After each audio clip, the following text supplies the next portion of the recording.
Akashvani port Blair Andaman Nicobar की आवाज है जो सुबह शाम द्वीपों की फिजाओं में गूंजती है। एक ऐसी आवाज जो सालों से न सिर्फ द्वीपवासियों का मनोरंजन करती है बल्कि हर छोटी बड़ी खबर सुदूर द्वीपों तक पहुंचाती भी रही है। द्वीपों की सबसे सुरीली और विश्वसनीय आवाज। 2 जून 1963 को आकाशवाणी के पोर्ट ब्लेयर केंद्र की स्थापना की गई। दशकों से इस केंद्र का लोगों के साथ एक अटूट सा रिश्ता बना हुआ है।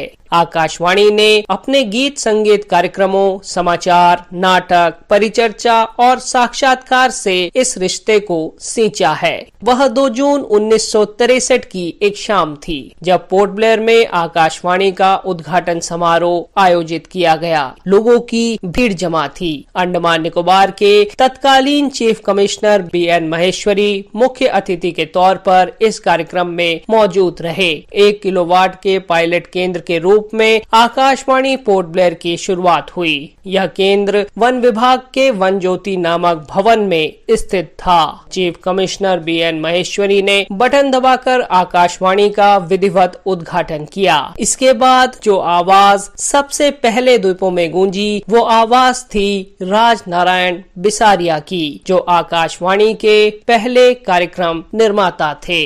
रात को चित्रपट गीत और शास्त्रीय संगीत का कार्यक्रम पेश किया गया और यह सिलसिला बदस्तूर जारी रहा। आकाशवाणी ने सेलुलर जेल और अन्य ऐतिहासिक स्थलों पर कार्यक्रम बनाए। बॉलीवुड की हस्तियों से भी टेलीफोन पर हुई बातचीत को कार्यक्रम में प्रसारित किया गया। कई युवा कलाकारों और नाट्य कर्मियों के लिए आकाशवाणी एक कला मंच बन गया। आकाशवाणी से हिंदी, अंग्रेजी के अलावा बंगला, तमिल, तेलुगु, मलयालम और निकोबारी में भी कार्यक्रम पेश किए जाते हैं। दिसंबर 2004 में आई सुनामी ने द्वीप समूह को हिलाकर रख दिया। जनजीवन अस्त व्यस्त हो गया और लोग घबराए हुए थे। ऐसे में जब संचार के अन्य सभी माध्यम ठप पड़े थे तब आकाशवाणी ने निरंतर अपना प्रसारण जारी रखा। लोगों की खोज खबर ली और राहत कार्यों में मदद पहुंचाई। अपने परिजनों तक संदेश पहुंचाने के लिए आकाशवाणी में लोगों की लंबी कतारें लगी रहती थी। पिछले कई वर्षों में मुख्य भूमि से आए अधिकारियों ने यहां अपनी सेवाएं प्रदान की। आकाशवाणी के साथ जुड़े अपने अनुभवों को साझा करते हुए पूर्व कार्यक्रम प्रमुख अशोक श्रीवास्तव बताते हैं। आकाशवाणी के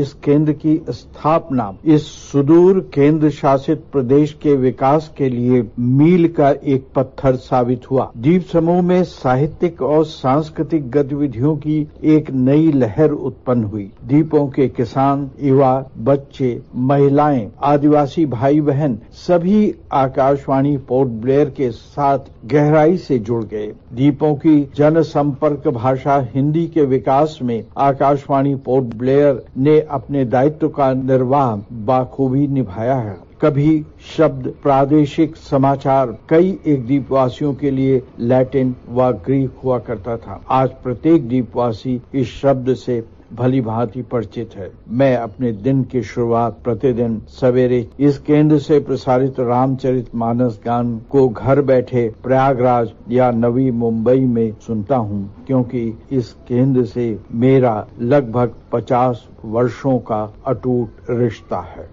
1 जुलाई 1975 को आकाशवाणी पोर्ट ब्लेयर के क्षेत्रीय समाचार एकांश का गठन किया गया। हिंदी में समाचारों का प्रसारण शुरू हुआ और देखते ही देखते प्रादेशिक समाचार खबरों का सबसे सशक्त और विश्वसनीय माध्यम बन गया। प्रशासन भी लोगों तक सूचनाएं पहुंचाने में समाचार इकाई का ही उपयोग करता। कोरोना महामारी में जब जनजीवन थम सा गया था तब एकांश की ओर से विशेष बुलेटिन चलाकर लोगों को सूचित किया गया। लोगों में व्याप्त भय और आशंका के माहौल में स्थिरता बनाए रखने की कोशिश की गई। कोविड के टीके की पहली खेप पोर्ट ब्लेयर पहुंचने से लेकर 100% टीकाकरण के लक्ष्य को हासिल करने तक का सफर प्रशासन के साथ आकाशवाणी ने भी कंधे से कंधा मिलाकर तय किया। आज समाचारों को लोगों तक पहुंचाने में सोशल मीडिया का भी इस्तेमाल किया जा रहा है। अंडमान निकोबार में आकाशवाणी का यह पोर्ट ब्लेयर केंद्र जनसंचार का एक मजबूत स्तंभ बनकर खड़ा है, जिसने अपने हर श्रोता से एक रिश्ता कायम किया है।